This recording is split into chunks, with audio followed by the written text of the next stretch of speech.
Yoga pole. Let's call it a pole. Yeah. It's like, yeah, yoga trading cards, right? This is it. I know you're like, holy fuck. No, this is it. This is exactly what, in my mind, what we want to be capturing.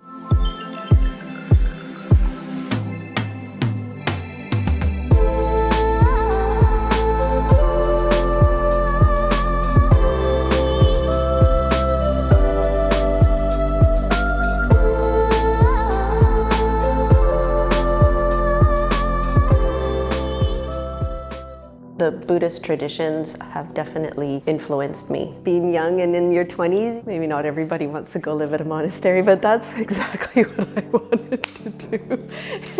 I have a feeling it was like some kind of crazy past life thing. Like seriously, like who thinks I'm gonna go ordain and live in a forest in a monastery in Thailand?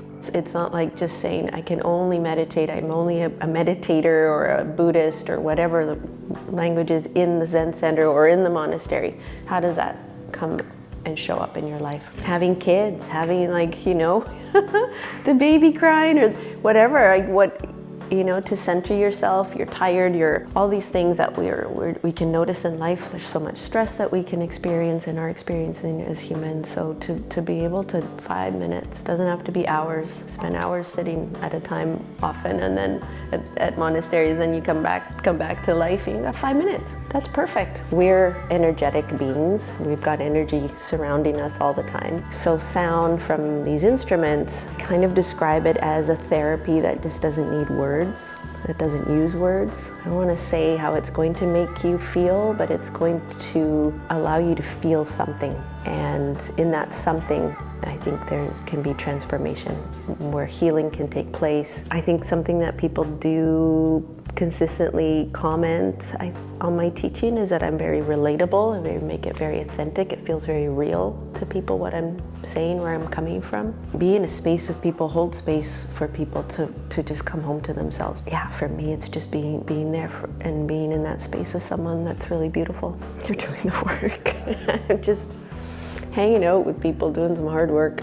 Yeah, I basically got into yoga because of when I was younger. At 16 to 19, I was really starting to suffer from a lot of internal discomfort. I didn't know what it was at the time, and then later on I discovered that it was ulcerative colitis. That took me on a whole journey of a lot of suffering. I was super depressed. I was on antidepressants and just not living my best life at all. 19, you're supposed to be traveling the world, but I was like at home, couldn't go like 10 feet from a toilet kind of thing. It was a really hard time of life. And then I got surgery, got my large intestine removed. From there, it kind of like it woke something inside of me, and I started to go on this journey of just discovering myself a little bit more and more through different practices, and one of those practices was yoga. It just evolved more and more into this practice of getting to know myself better, getting to know my breath better. I got hooked. I stopped bodybuilding, doing all sorts of weights, and it just became primarily this body weight practice, getting to know my own body more. And then I was like, I want to share this obviously with people, this practice that's been so powerful in my life for healing. Like got off all antidepressants, went to Bali, took a teacher training, a lot of people do, with Blissology, changed my life, and getting to share this, I call it like movement medicine with others. I love teaching handstands, arm balances,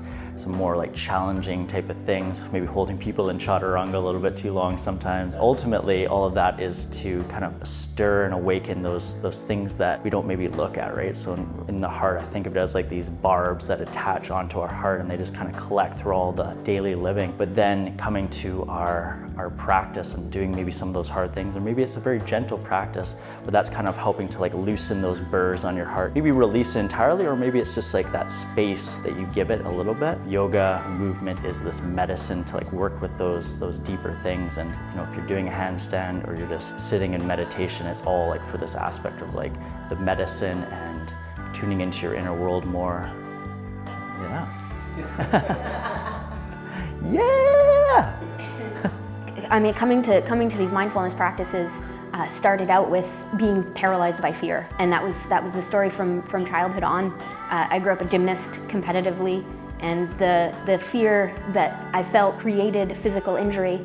So the things that I was scared of, I brought into my experience by being afraid. And that later on translated to addictive tendencies and drugs and alcohol.